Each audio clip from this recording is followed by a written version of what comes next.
जिन लोगों ने आज अपने ताकत के बलबोते, अपने तख्त के बलबोते, अपनी सियासत के बलबोते ये ऐलान करना शुरू किया कि हम मुसलमानों को काटेंगे, मारेंगे, कत्ल करेंगे, इस्लाम को मिटाएंगे, खाक मिटाएंगे, तुमसे तुम्हारी खुजली नहीं मिटाई जा सकती। वाह वाह वाह। क्या खाक मिटाओगे? तुम क्या समझते हो इस्लाम किसी मोहल्ले का मजहब है? नहीं, किसी एक बस्ती का दीन है? इस्लाम की जड़ें तहतुस्सरा में है और इसकी शाखें औजा सुरैया पर। इस दरख्त को हिलाना तो दूर की, पत्ते का बहाल बेका करना भी मुश्किल है। दुनिया बहुत कोशिश करके देख चुकी, तुम्हारे पास कितनी ताकत है, न कारून के बराबर है, न शद्दाद के बराबर है, न फिरौन के बराबर है, न हामान के बराबर है। बड़ी बड़ी ताकतें आई लेकिन दीन हक को कभी ना वो मिटा सकी थी, ना मिटा सकेंगी। और हम तो ये कहते हैं, ये जो तुम जुल्म का माहौल गर्म कर रहे हो, उसी वजह पर मैं आज गुफ्तगू कर रहा था। ये तो हमारे आमाल की शामत है। हम भटके हुए थे, हम भटके हुए थे, वरना कुरान में अल्लाह ने फरमाया वलन यजअलल्लाहु लिलकाफिरीना अलल मुमिनीना सबीला। अल्लाह हरगिज़ काफिरों को मोमिनों पर गलबा नहीं देता, बेशक हरगिज़ नहीं देता। लेकिन ये आज के हालात इसलिए हैं कि हम रास्ता छोड़े हुए हैं। एक बात मैं आपको बताऊं, आज के हालात के तनाजुर में एक बात मैं कहूं, बगदाद में मुसलमानों का मुल्क, तारीखी विरासत हमारी रही है। ततारियों ने हमला किया, तबाह बर्बाद किया बगदाद को, और इतना बर्बाद किया कि मुसलमानों की खोपड़ियों से मीनार बनाए। दरियाए दजला का पानी खून से लाल हो गया। बादशाह की जो बेटी थी ततारियों की, एक जगह से गुजर रही थी, एक सच्चे मोमिन को देखा, इन हालात में भी वो खड़े होकर अजान दे रहा है। सुभान, अजान दे रहा है। बादशाह की बेटी थी, उसने कहा ये अब कहां से आवाज आ रही जब हम कत्ले आम कर रहे हैं, गर्दन मार रहे हैं? ये कौन है जो अजान दे रहा है? फौजी फौरन गए और पकड़ लाए। याद नमाजें पढ़ने से रोक रहे हैं, ये ग्राउंड में नहीं पढ़ेंगे, वो मैदान में नहीं पढ़ेंगे। कितने मैदानों को तुम कब्जा करोगे? हाँ, तुम सिर्फ और सिर्फ मैदानों को रोक सकते हो, पेशानियों को झुकने से कभी नहीं रोक, कभी नहीं रोक। इबादत का ज़ौक हमारे पास अल्लाह ताला की आता है। तो ऐसे हालात में अगर अजान दे रहा था कोई, तो ततारियों की वो बड़ी औरत थी, बादशाह की बेटी, उसने गिरफ्तार करवाया। लाओ इस मौलवी को, अब कौन है अजान दे रहा है? उसको पकड़ करके पूछा, तुझे खबर नहीं है बगदाद पूरा टूट गया, तबाह हो गया, बर्बाद हो गया, लाखों लोगों की लाशें पड़ी हैं इसी बुनियाद पर कि तुम मुसलमान हो, हम मार रहे हैं, और फिर भी तुम अजान दे रहे हो।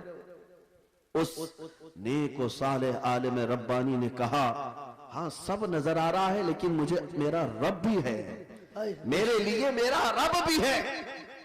दुनिया चाहे जो भी हो, जब तक मेरी सांस नहीं निकलेगी तब तक मैं अल्लाह अकबर कहता रहूं। सुभान अल्लाह, सुभान। अब सुनिए, उस खातून ने मुतासिर होकर के पूछा, अच्छा अल्लाह सबसे बड़ा है? अल्लाह सबसे बड़ा है? कहा हाँ अल्लाह सबसे बड़ा है, उसी की तुम इबादत करते हो। ये हमारे और आपके लिए बहुत ही सूटेबल बात है। तुम अल्लाह की इबादत करते हो, लोग ये तुमको ताना मारेंगे, अगर तुम अल्लाह की इबादत करते हो तो अल्लाह तुम्हारी मदद क्यों नहीं कर रहा? यही उस ततारी औरत ने कहा कि तुम उसको अकबर कहते हो, फिर ये बगदाद में ये सब जो मरे हैं ये भी तो वही थे, ये भी तो वही थे, ये मारे गए और हम लोगों को गलबा हासिल हो गया बगदाद पे। देखो ततारियों पर, वो जालिमों को अल्लाह ताला ने गलबा दे दिया, तुम्हारा खुदा ही दिया है, फिर ऐसा क्यों हुआ? बहुत पते की बात सुनिए, उस आलिम दीन ने क्या कहा कि खातून मैं तुझे एक मिसाल बताता हूं।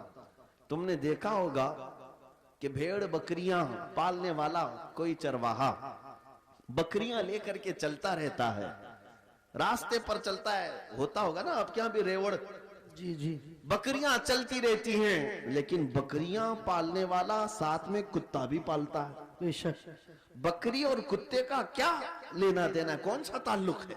लेकिन ये चरवाहे से पूछें, वो बताएगा कि बकरियां चलते चलते कभी इधर उधर चली जाएं तो ये कुत्ता भौंक भौंक कर उन्हें लाता है और फिर रेवड़ में जमा करता है। बेशक। चरवाहा यही बताता है कि इसलिए सारे बकरियों को वो फिर से एक रेवड़ में जमा करे, इसलिए वो पालता है। कुत्ते को इसलिए छोड़ा जाता है, इसलिए पाला जाता है। बिला तशबीह व बिला तमसील, जहनों को करीब करने के लिए उस बगदादी आलिम ने कहा, हम उम्मत मुस्तफा हैं, हम चलते हैं सीधे रास्ते पर, लेकिन जब कभी इधर उधर भटकते हैं तो अल्लाह तुम जैसे कुत्तों को हम पर छोड़ता है, कुत्तों को छोड़ता है, ताकि तुम भोंक भोंक करके वापस सिराते मुस्तकीम पर ले आ सको। मेरे अजीजों, आज ये जिस कदर मजालिम हो रहे हैं, ये तुम्हें सीधे रास्ते पर इंशाल्लाह एक न एक दिन जरूर लेके आए इंशाल्लाह। मैं महसूस कर रहा हूं, चंद सालों पहले हर जलसे में लब्बैक या रसूल अल्लाह का नारा तो नहीं लगता था, लेकिन जालिम कुत्तों ने जब भौंकना शुरू किया तो अब फिर हमारा हर बच्चा लब्बैक कहने लगा। लब्बैक लब्बैक लब्बैक या रसूल अल्लाह, लब्बैक लब्बैक या रसूल अल्लाह, लब्बैक लब्बैक या रसूल अल्लाह, लब्बैक लब्बैक या रसूल अल्लाह। अब बात सिर्फ इतनी ही है, मैंने जो उन्वान आपके सामने रखा वो यही है कि जब तुम अपनी हैसियत को पहचान लो कि मेरा रास्ता कुछ और है, जिस दिन तुम उस नुक्ते पर आ गए, मेरे अजीजों, इज्जतें तुम्हारी है, ताकतें तुम्हारी है, इक्तिदार तुम्हारा है, जिस तरफ रुख करोगे मौला ताला उस हवा को तुम्हारे ज़ेरे नगी फरमाएगा। तुम्हें पता नहीं है कि तुम्हारी तारीख क्या थी। हमारी तारीख इकबाल की जुबान से अगर सुनोगे तो इकबाल कहता है, टल न सकते थे जंग में अगर अड़ जाते थे, पांव शेरों के भी मैदान से उखड़ जाते थे, तो जिससे सरकश हुआ कोई तो बिगड़ जाते थे। अरे तेग क्या चीज है, हम तोप से भी लड़ जाते। दश्त तो दश्त है, दरिया भी न छोड़े हमने, बहरे जुल्मात में दौड़ा दिए घोड़े हमने। आ गया आयन लड़ाई में गर वक्ते नमाज, किबला रूहों के जमीन बोस हुई कौम हिजाज। एक ही सफ में खड़े हो गए महमूद और अयास, न कोई बंदा रहा न कोई बंदा नवाज। यह हमारी तारीख थी। इसी बात की तरफ मैं तुम्हें दावत दे रहा हूं कि जिस दिन तुम उस नुक्ते पर वापस आ गए और समझ गए मेरी तारीख इन कुत्तों की सोहबत में रहना नहीं है, अल्लाह ताला ने तुम्हें शेर बनाकर पैदा किया। हाँ, अल्लाह तबारक व तआला ने तुम्हारे मुतालिक कुरान में फरमाया, कुंतुम खैर उम्मतिन उखरिजत लिन्नास, तुम खैर उम्मत हो जो लोगों में अल्लाह तबारक व तआला ने तुम्हें बनाया है। लिहाजा ऐसे वैसे की तरफ तुम्हें देखने की जरूरत नहीं। मुझे अफसोस इस बात का होता है जब हमारा नौजवान ये कहता है, नई फिल्म आई है, उसमें फला एक्टर है, फला हीरो है, बाल उसकी तरह, कपड़े उसकी तरह, पैंट फाड़ लिया, सिर्फ एक नचनिया को देख करके, एक मुजरा करने वाले को देख करके अपना आपा खो गया, अपने आप को बदल लिया। और हमारे घर की खवातीन सुबह से शाम तक सीरियल के सामने, टेलीविजन के सामने, और ख्वाब वही सजा रही हैं कि शायद हमारा भी घर ऐसा ही हो, हमारा लिबास भी ऐसा ही हो। मेरे अजीजों, दुनिया क्या करती है इसकी तुम्हें फिक्र नहीं होनी चाहिए। औरतें अगर किसी को देखती तो वो सैयदा कायनात फातिमा तो जहरा को देखती, कम से कम ये सीरत का मुताला करती कि उनका दुपट्टा कैसा था, उनका लिबास कैसा था, उनके रहन सहन कैसे थे। इसको छोड़कर इन्होंने आज मजाजी इश्क के और मजाजी ये स्क्रीन के ऊपर अपने दिल दे बैठे। और इसी तरह मर्दों की हालत भी यही है, नौजवानों की। ऐ नौजवानों, तुम्हारे हाथ में बंगड़ियां तक इन्होंने पहना दी, कानों में बालियां तक पहना दी, बालों में चोटियां तक ला दी, क्या क्या कर दिया। यहाँ हमारे अच्छे भले मर्द को औरत बना दिया जी, औरत भी नहीं मुखन्नस बना दिया। और इस पर ये मजीद ये समझता है कि ये फैशन है, ये फैशन है। अरे इधर से उधर से फाड़ करके पहनने वाला, नंगा घूमने वाला अगर फैशन ज़दा है तो फिर कुत्ता और भैंस बैल बकरी ये ज्यादा फैशन ज़दा है, क्योंकि वो तो कपड़े ही नहीं पहनते।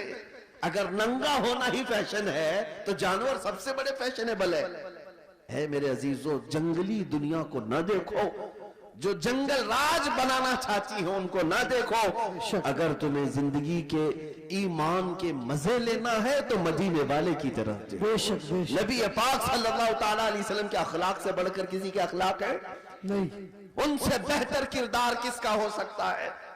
मेरे अजीजों, आज दुनिया अगर तुमसे भी मुंह फेर रही है तो इसकी वजह यही है कि तुम्हें खुद नबी पाक की सीरत नहीं मालूम। एक मैं अपनी बात बताता हूं तजुर्बे की। एक बार एक ट्रेन से मैं उतर रहा था, एक नौजवान ने, मीलाद का दिन था 12वीं शरीफ का, उसने मुझसे पूछा कि कोई ऐसा अमल बता दीजिए जो रसूलुल्लाह को खुश कर दो। सुभान। रबीउल अव्वल शरीफ में आप भी कुमकुमे लगाते होंगे, सजाते होंगे ना गलियां, जुलूस भी निकालते हैं, सारी चीजें करते हैं, लेकिन कुछ काम और भी हैं तुम्हारे जिम्मे।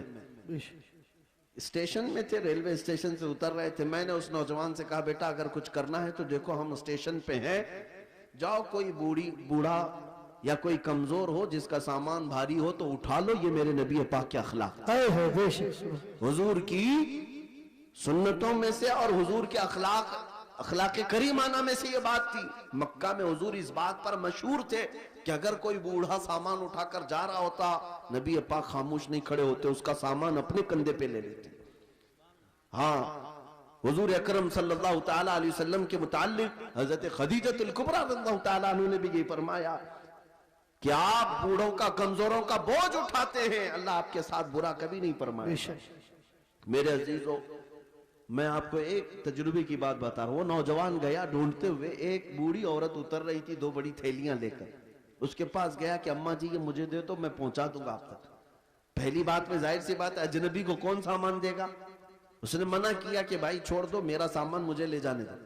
वो नहीं दे रही थी, इसने जिद किया कि मुझे दे दीजिए। वो खातून कहने लगी पहले ये तो बता तू कुली है या सामान उठाने वाला है, ड्रेस से तो नहीं लगता, कहीं मेरा सामान उठा के भाग गया। उसने हकीकत बताई, अम्मा जी बात यह है कि आज 12 रबीउल अव्वल है, सुभान, हमारे प्रॉफेट मोहम्मद सल्लल्लाहु तआला अलैहि वसल्लम का जन्मदिन है, और हमारे नबी पाक सल्लल्लाहु तआला अलैहि वसल्लम बूढ़ों का और कमजोरों का बोझ उठाते थे।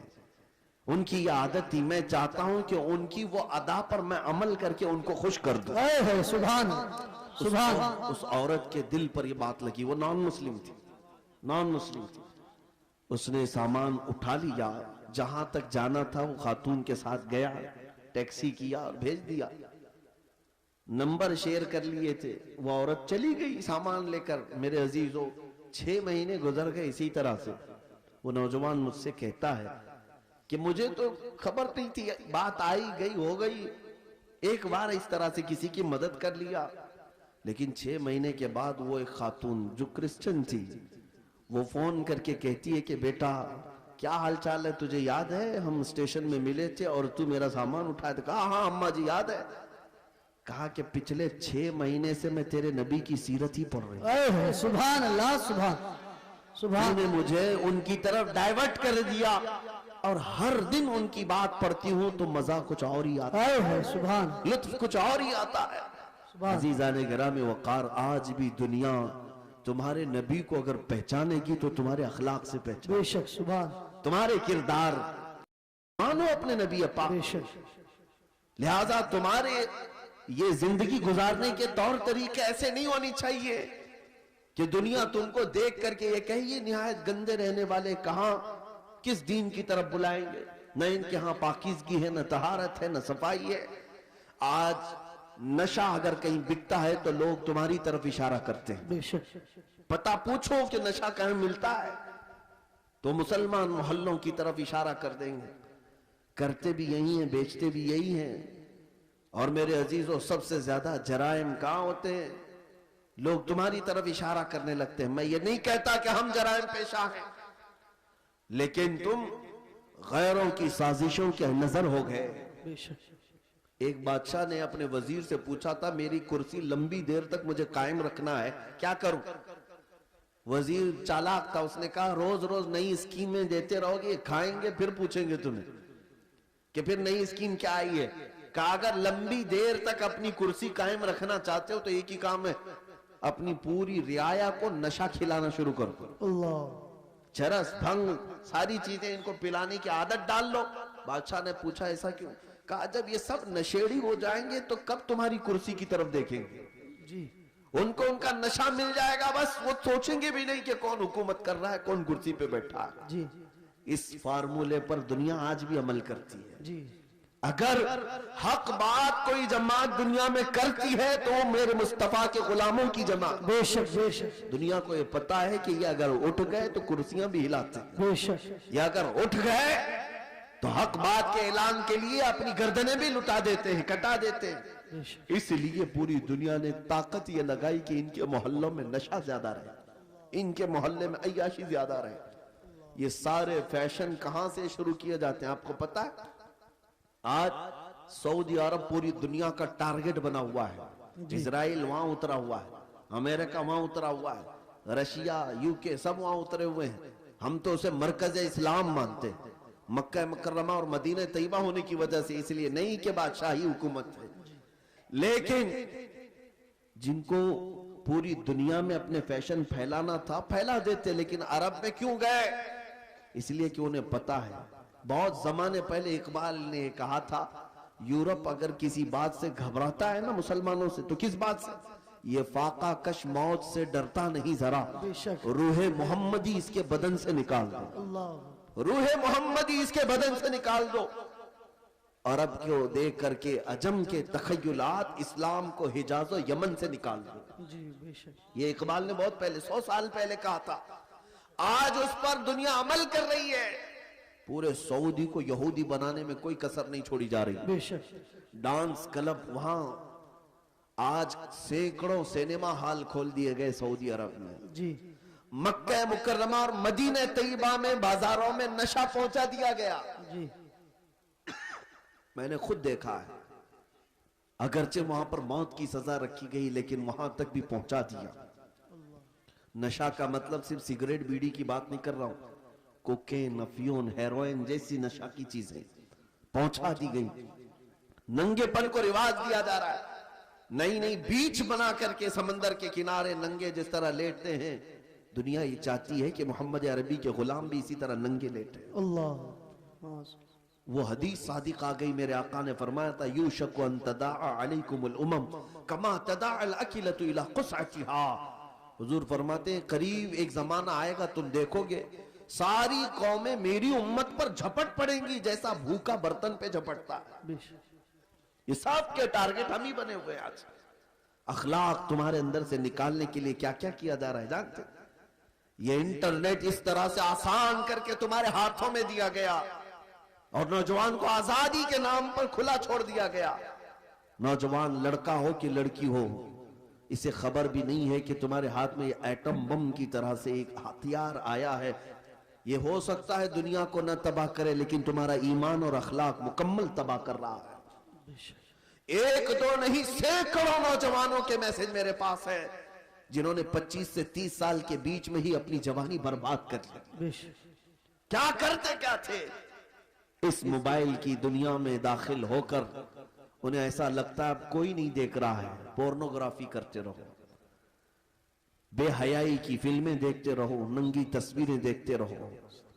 मेरे अजीजों, मैंने एक डेटा निकाला था लॉकडाउन के मौके पर, उसमें जो इंटरनेट में सर्च करने का जो डेटा आता है कि किस चीज को कितनी बार सर्च किया गया है, तो पता है आपको, हैरत होगी, एक रिपोर्ट आई है इस लॉकडाउन के बीच में 95% अगर नेट में कोई चीज सर्च हुई है तो पोर्नोग्राफी, गंदी तस्वीरें और नंगी तस्वीरें देखने के लिए सबसे ज्यादा सर्च किया गया है। ये क्या हो रहा है? आपको अंदाजा भी है कि दुनिया तुम्हें तबाही के किस दहाने पर ले जाना चाह रही है। मैं आज ये बातें खुलकर इसलिए अर्ज कर रहा हूं कि अगर आज तुम बेदार नहीं हुए, कल तुम्हारे आने वाले बच्चे ये ना पूछे कि मोहम्मद किसका नाम था। मुआज़ल्लाह रब्बिल आलमीन। कुरान क्या चीज है? क्योंकि मैंने ये जिद्दा में, अरब में, सऊदी अरब में एक शेख को कहते हुए सुना, अरबों ने अपने बच्चे ऑस्ट्रेलिया में, अमेरिका में पढ़ने के लिए बचपन में ही डाल दिए थे, और जब बच्चे वो जवान होकर के आए तो अपने बाप से इस बात पर लड़ने लगे कि अल्लाह एक ही क्यों है। ये कहां की बात कर रहा है? अरब की बात कर रहा हूं। आज यहाँ के भी हालात कोई दिगर नहीं है। तुमने भी बच्चे पैदा होते बोलते ही दूसरों की झोली में डाल दिया। तुम ये चाहते हो कि मेरा बच्चा फर फर अंग्रेजी बोलने लगे तो बहुत बड़े कमाल का बच्चा है, बहुत पहुंचा हुआ बच्चा है। तुम्हें पता ही नहीं कि दुनिया अपने कदमों में गुलाम बनाने के लिए सारे हथियार लाकर रख चुकी है। लेकिन फिर भी मैं अपनी इस किश्ते वीरान से मायूस नहीं। इस दुनिया ने जो करना था सब कर लिया है। आपको पता है हर स्कूल में, एजुकेशन में सिलेबस बदल करके क्या क्या चीजें जहर के तौर पर डाली जा रही हैं, क्या क्या चीजें डाली जा रही हैं। मुसलमान बच्चों के ईमान कब के तबाह हो जाए।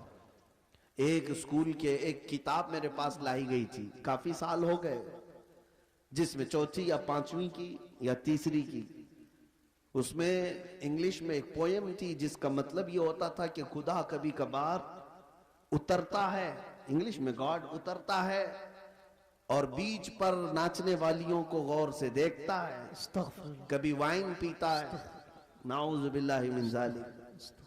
ये बचपन के उन दिमागों में अगर ये चीज जाए, मैं किताब तलाश करता रहा, मुझे नहीं मिली।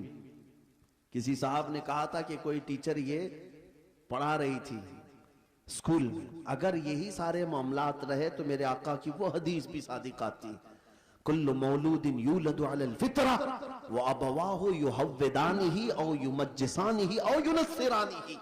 हर पैदा होने वाला बच्चा इस्लाम की फितरत में पैदा होता है, लेकिन उसके माँ बाप उसे यहूदी बना देते हैं, ईसाई बना देते हैं, या आग का पुजारी बना देते हैं। आज यही तो हालात है। तुम्हारे घर का बच्चा तो ईमान पर पैदा हुआ था, लेकिन तुमने किसी और की गोद में डालकर कब के उसे काफिर बना दिया। और नबी पाक सल्लल्लाहु तआला अलैहि वसल्लम ने यह भी फरमाया, क़यामत के करीब एक जमाना ऐसा आएगा तुम पर, सुबह तुम मोमिन रहोगे, शाम में काफिर हो जाओगे। रात को मोमिन सोओगे, सुबह काफिर उठोगे। मैं सोचता था ऐसा कैसे हो सकता है। मेरे अजीजों, दुनिया ने इतने हथियार भी तुम्हारे पास रख दिए हैं, तुम्हें खबर भी नहीं होती। तुम गाने सुनते सुनते सो रहे होते हो, कई कुफरिया कलमात उसमें आते हैं। रात को तो ईमान वाले थे, सुबह सुन करके काफिर हो चुके।